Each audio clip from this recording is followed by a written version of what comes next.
Nous allons le mettre en œuvre. Je te le promets, nous allons le mettre en œuvre. Et j'assistais, je représentais la région c'était lundi. On n'a pas besoin d'aller trop loin et d'avoir une trop grande mémoire pour se rappeler les visites des ministres. Lundi, vendredi, le président, vendredi, donc on sait. Bussereau était là lundi. On parlait de ça. Projet de la gare, projet de la navette ferroviaire. Projet de la navette ferroviaire, j'ai travaillé avec la région. C'est un dossier que je connais un peu. Nous aurons deux possibilités, mais le président de la communauté d'agglomération, Berry-de-Bas, un homme prudent, un bon gestionnaire qu'il est, aujourd'hui attend d'avoir le retour de l'étude qu'il a lancée lui,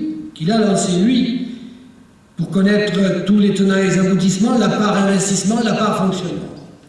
Et il y a quelques scénarios qui apparaissent où la région pourra être concernée, d'autres où elle ne le sera pas. C'est la CAP qui choisira. Mais moi, j'ai deux possibilités que je présenterai quand nous serons élus, que nous présenterons à la CAP et qui, je l'espère, permettront de débloquer ce dossier. Mais ce qui est important aussi, et je m'y engage solennellement devant vous ce soir, c'est le désenclavement de Périgueux.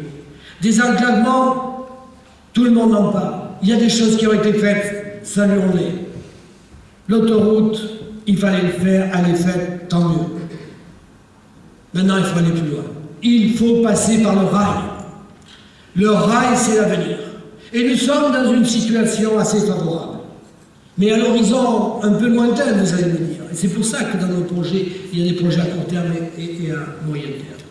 Il faut absolument électrifier la ligne Périgueux-Limoges. Limoges-Paris, via Poitiers, c'est pour 2018 à peu près. Ce barreau-là qui va coûter un peu plus de 2 milliards d'euros, ça coûte cher mais c'est intéressant, puis ça fait travailler des gens. Donc, il ne faut pas critiquer, c'est de bons investissements, ça. Mais vous imaginez le TGV arrivant à Limoges. 2018-2019. Et nous, Périgueux, on va rester encore sur le carreau, on va regarder passer les trains, on va regarder passer les camions sur l'autoroute. Non, ce n'est pas possible. Moi, je m'engage.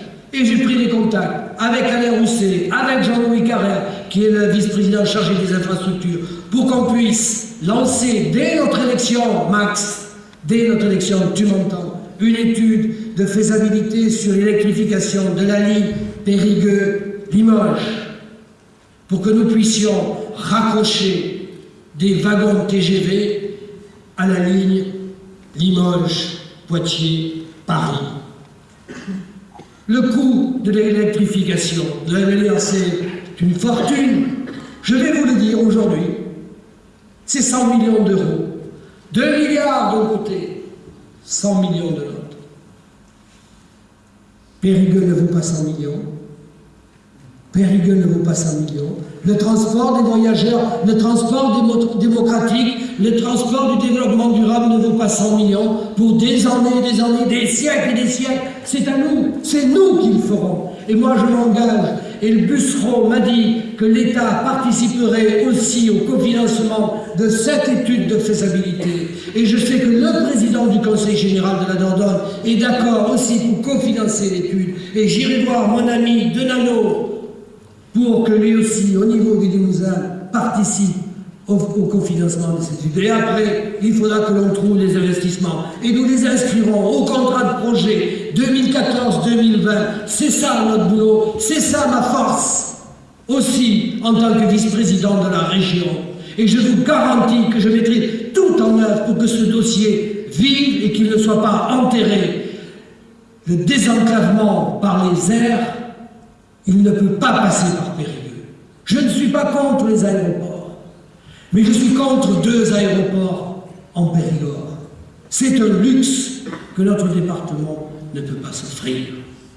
Il y a eu une erreur historique de fait par nos anciens. Ce n'est pas de notre faute. Je n'accuse pas les hommes et les femmes qui sont aux affaires aujourd'hui.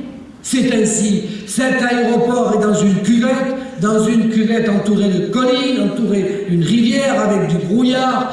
Et les petits avions, on sait très bien qu'ils pourront atterrir, mais qu'il n'y aura jamais de gros porteurs. Jamais les grandes compagnies viendront ici. Donc, puis en plus c'est cher.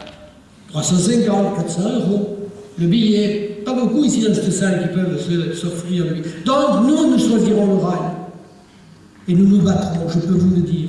Et j'espère que le conseil municipal sera unanime là-dessus. Et que Xavier Darcos, dans l'opposition, mais toujours ministre, nous soutiendra.